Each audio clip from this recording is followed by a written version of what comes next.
আমার সময় শেষ হয়ে এসেছে। আমি আর 1 সপ্তাহের মধ্যে মারা যাব। আমি ছাড়া যে তোদের আর কেউ নেই। তোরা আমায় কথা দে, তোরা অনেক বড় হবি আর মানুষের মতো মানুষ হবি। তুমি সব কি বলছো দাদু ভাই? আমরা তোমার কিছুই হতে দেব না। তোমার কি হয়েছে? তুমি 1 সপ্তাহের মধ্যে মারা যাবে, তা তুমি জানো কিভাবে? সে অনেক আগের ঘটনা দাদু ভাই। কি ঘটনা? আমাদের সবকিছু খুলে বলো। সে বছর খানেক আগের ঘটনা। আমি আর আমার বন্ধু লতিফ নদীতে মাছ ধরতাম। রোজকার মতো আমরা সেদিনেও যাই নদীতে মাছ ধরতে। বেশ কিছুদিন হয়ে গেল, আমাদের জালে তেমন ভালো মাছ ধরা পড়ছে না। গিন্নি প্রতিদিন বকাবকি করে, বাড়িতে বাজারও শেষের দিকে। যদি এভাবে চলতে থাকে তাহলে হয়তো না খেতে পেয়ে মারা যাব। ঠিকই বলেছিস বন্ধু। আমার নিজের বলতে আছে তো শুধু 2 নাতি। তাদেরকে 2 বেলা 2 মুঠো ভালো খাবার খাওয়াতেও পারি না। অনেক অল্প বয়সে ওরা ওদের বাবা মাকে হারিয়েছে। আর আমার কি পোড়া কপাল দেখ, ওদের 2 বেলা 2 মুঠো ভালো খাওয়াবো সেটাও পারি না। চিন্তা করিস না বন্ধু, আমরা দীর্ঘদিন ধরে এক জায়গাতে মাছ ধরি, তাই হয়তো আমাদের জালে মাছ ধরা পড়ছে না। চল, আজ আমরা দূরে কোথাও গিয়ে মাছ ধরি। হ্যাঁ বন্ধু, তুই একদম ঠিক বলেছিস। তবে তাই চল, আমরা দূরে গিয়ে মাছ ধরি।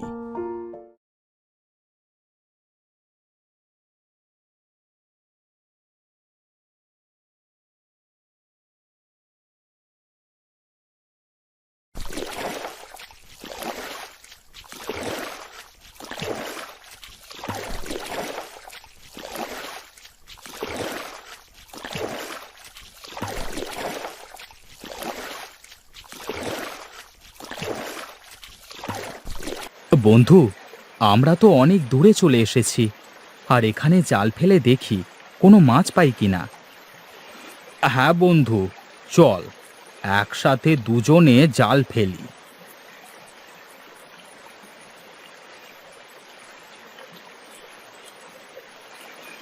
এ কি বন্ধু, জালের মধ্যে শুধু শ্যাওলা ছাড়া তো আর কোনো মাছ নেই। হ্যাঁ হ্যাঁ, আমারও জালেও তো কোনো মাছ ধরা পড়েনি, শুধু জাল ভর্তি শ্যাওলা উঠেছে। তাহলে চল বন্ধু, আমরা আরেকটু সামনে গিয়ে দেখি।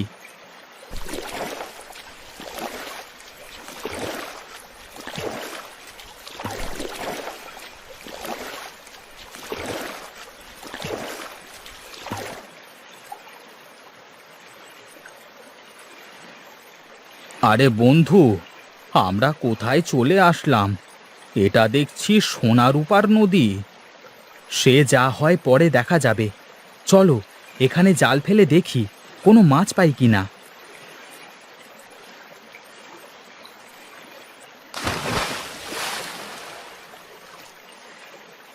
বন্ধু দেখ, আমার জালে একটা সোনার চিংড়ি ধরা পড়েছে। হ্যাঁ বন্ধু, আমার জালেও চিংড়ি ধরা পড়েছে। বাড়িতে চলে যাই, এগুলো বাজারে অনেক দামে বিক্রি করতে পারবো। আমাদেরকে ছেড়ে দাও, আমাদেরকে ছেড়ে দাও। আমাদের অনেক কষ্ট হচ্ছে, আমরা পানি ছাড়া বাঁচতে পারি না। আমাদের ওপরে রাখলে আমরা মারা যাব। আরে, এগুলো তো দেখছি কথা বলা চিংড়ি। এদেরকে ছেড়ে দেওয়া যাবে না। আমরা চিংড়িগুলো বাজারে অনেক বেশি দামে বিক্রি করতে পারবো। তোমরা আমাদের মেরো না, দয়া করে আমাদের ছেড়ে দাও। চিংড়ির আর্তনাদ শুনে সেদিন আমার বন্ধু লতিফ সোনার চিংড়িটাকে ছেড়ে দিয়েছিল, কিন্তু আমি রূপোর চিংড়িকে বাড়িতে এনে রেখে দিই। আমি সকালে চিংড়িটাকে নদীতে ছেড়ে দিয়ে আসতে চেয়েছিলাম, কিন্তু ওই রূপোর চিংড়িটা পূর্ণ পূর্ণিমার রাতে মারা যায়। তারপর থেকে আমার শরীর খারাপ হতে শুরু করে। আমি এক তান্ত্রিক কবিরাজের কাছে গিয়েছিলাম। সে বলেছে আমিও পূর্ণ পূর্ণিমার রাতে, ওই রাতেই চিংড়ির অভিশাপে মারা যাব। আর 7 দিন পর সেই পূর্ণ পূর্ণিমার রাত। তুমি চিন্তা করো না দাদু ভাই, আমরা কোনো না কোনো উপায় ঠিকই বের করব আর তোমাকে বাঁচিয়ে নেব। তুমি আমাদের এই কবিরাজের ঠিকানা দাও। পাশের গ্রামে একটি ঘন জঙ্গল আছে। জঙ্গলের উত্তর দিকে একটি বহু পুরনো মন্দির আছে। সেই মন্দিরে ওই তান্ত্রিক থাকে। ঠিক আছে দাদু ভাই, আমরা এখনই যাচ্ছি সেই তান্ত্রিকের কাছে।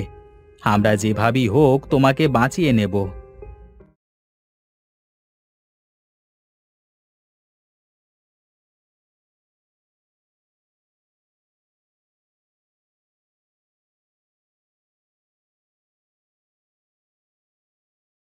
দাদা, আর কত দূর? আমি তো আর পারছি না। এই তো, আর একটু সামনে গেলে আমরা সেই পুরনো মন্দিরের কাছে পৌঁছে যাব। যেভাবেই হোক দাদু ভাইকে আমাদের বাঁচাতেই হবে।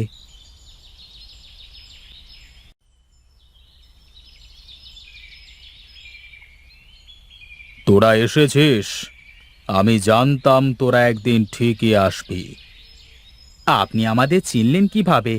আর কিভাবে জানলেন যে আমরা আপনার কাছে আসব? আমি সব জানি। এই নে, জাদু জালটা নে। এই জাদুর জালটি নিয়ে তোরা ওই সোনালী আর রূপালী নদীর মোহনায় চলে যা। তোরা সোনার নদীতে এই জালটি ফেললেই ওই সোনার চিংড়ি তোদের জালে আটকা পড়ে যাবে। তখন তোরা ওই চিংড়িটাকে ধরে আমার কাছে নিয়ে আসলে তোদের দাদা অভিশাপ মুক্ত হবে।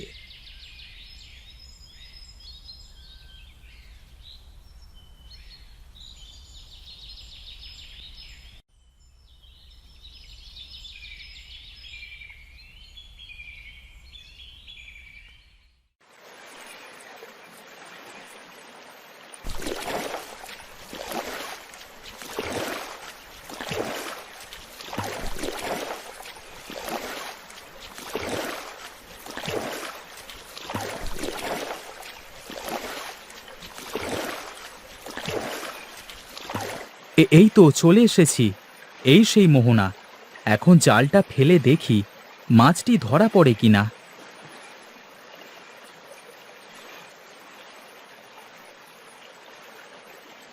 চলো ভাই, আমরা এই চিংড়িটাকে তান্ত্রিকের কাছে নিয়ে যাই।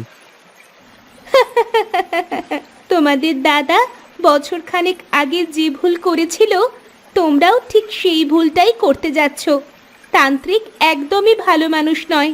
ওই তান্ত্রিক রূপালী চিংড়িকে মেরে তার সব শক্তি নিজের করে নিয়েছে। মানে, তুমি কি বলছো এসব? তান্ত্রিক কিভাবে রূপালী চিংড়িকে মারলো? রূপালী চিংড়ি তো আমার দাদার কারণে মারা গেছে। তোমার দাদা তো রূপালী চিংড়িকে নদীতে ছেড়ে দিতে চেয়েছিলেন, কিন্তু সেই রাতে তান্ত্রিক তোমার দাদার বাড়িতে গিয়ে রূপালী চিংড়িকে মেরে ফেলে। আমাকে তোমরা তান্ত্রিকের হাতে তুলে দিও না। কিন্তু এছাড়া যে আমাদের আর কোনো উপায় নেই। আমাদের দাদাকে তো ভালো করতে হলে আপনাকে তান্ত্রিকের হাতে তুলে দিতে হবে। তোমরা তান্ত্রিককে মেরে ফেললে তান্ত্রিকের শক্তি নষ্ট হয়ে যাবে। তখন রূপালী চিংড়ি আবার জীবিত হয়ে যাবে, আর রূপালী চিংড়ি জীবিত হয়ে গেলে তোমাদের দাদাও সুস্থ হয়ে যাবে। কিন্তু আমরা কিভাবে তান্ত্রিককে মারব? এখান থেকে কিছুটা দূরে একটা পাহাড়ের গুহার মধ্যে তান্ত্রিক একটা মৌমাছিকে একটি কাঁচের বোতলে আটকে রেখেছে। ওই মৌমাছির মধ্যে আছে তান্ত্রিকের প্রাণ। তোমরা যদি সেই মৌমাছিটাকে মেরে ফেলো, তাহলে তান্ত্রিক মারা যাবে। ঠিক আছে, তবে আমরা তাই করব।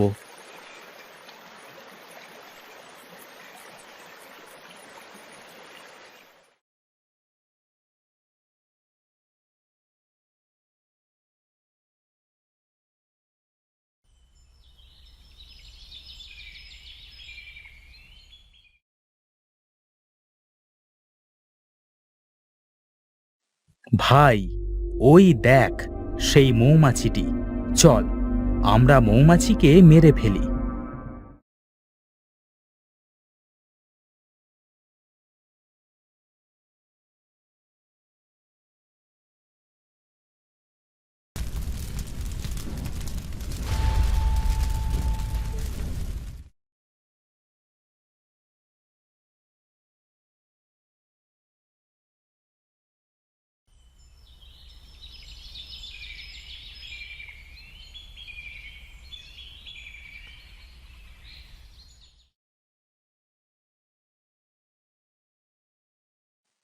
দাদু ভাই, তোমার এখন আর কোনো ভয় নেই। তুমি এখন একদম সুস্থ। কিন্তু তোমরা আমাকে কিভাবে সুস্থ করে তুললে? তেমন কিছুই না, শুধু একটা মৌমাছি মেরে।